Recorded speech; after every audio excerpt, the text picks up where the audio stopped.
Ternyata makmur dan berkelimpahan itu ada sainsnya, ada ilmu pastinya. Mau tahu? Salah satu cara memperoleh kemakmuran adalah dengan berbisnis. Bisnis kita bagi dalam 3 level. Setuju ya? Ada bisnis 1.0 yang dikatakan sebagai basic atas dasar fondasi ilmu berbisnis. Kalau bisnis tidak bisa melewati bisnis 1.0, maka bisnis tersebut belum dikatakan bisnis, masih inkubator atau masih infant, bayi. Atau kalau sudah jalan hampir setahun, masalahnya masih masalah basic, pasti bisnisnya nggak lama lagi akan mati. Dalam level bisnis tersebut, strategi manajemen, pengelolaan, SDM semua berbeda caranya. Misalnya, CEO bisnis 1.0 dengan CEO bisnis 2.0 dengan CEO bisnis 3.0 juga berbeda.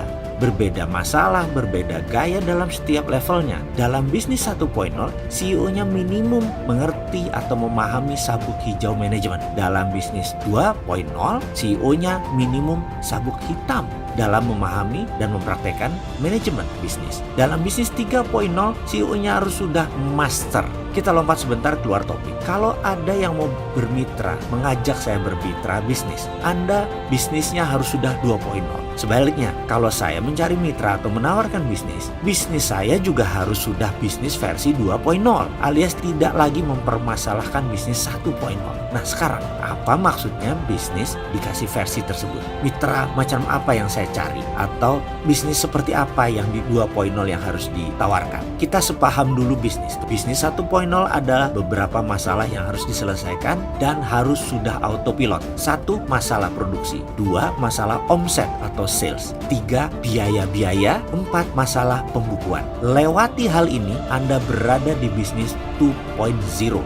Minimum semuanya sudah diselesaikan, bahkan bisa autopilot. Kalau Anda ada produk tetapi salesnya belum tercapai atau biayanya besar sehingga untungnya tipis, itu Anda masih dalam masalah bisnis 1.0.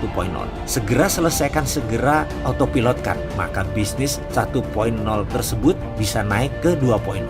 Jadi dalam bisnis 2.0 kita sudah tidak bicara lagi omset, biaya-biaya, produksi.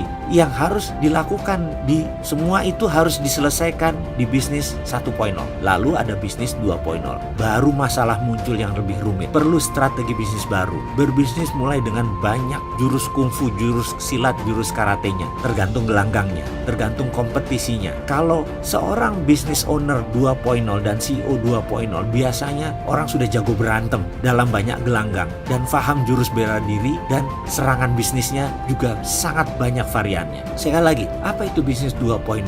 Kita akan urai yang dimaksud bisnis 2.0. Salah satunya ada brand atau merek, ada regulasi pemerintah. Tapi sebentar, ngomong-ngomong, sahabat sudah nggak ada masalah kan dengan masalah 1.0 atau 1.0 dengan sales? Jualan sudah bagus kan? Sudah lewat masalah 1.0 atau masih ribet urusan 4 persoalan tadi? Lah bagaimana kalau itu masih bermasalah? Bagaimana Indonesia bisa jadi nomor 5 besar di dunia tahun 2030? Orang kita masih beribet di 1.0.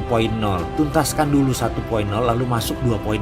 Tapi sebentar, Anda masih bermasalah dengan 1.0 ya? Bagaimana kalau saya ajari semuanya biar lewat ini semua ilmunya? Bagaimana kalau saya ajari mulai dari bisnis versi 0.0, dari belum punya bisnis, lalu bisnis 1.0, bisnis 2.0 dan 3.0? Bagaimana? Tapi ilmu dari pengalaman saya pribadi. Setuju? Ikuti video berikutnya.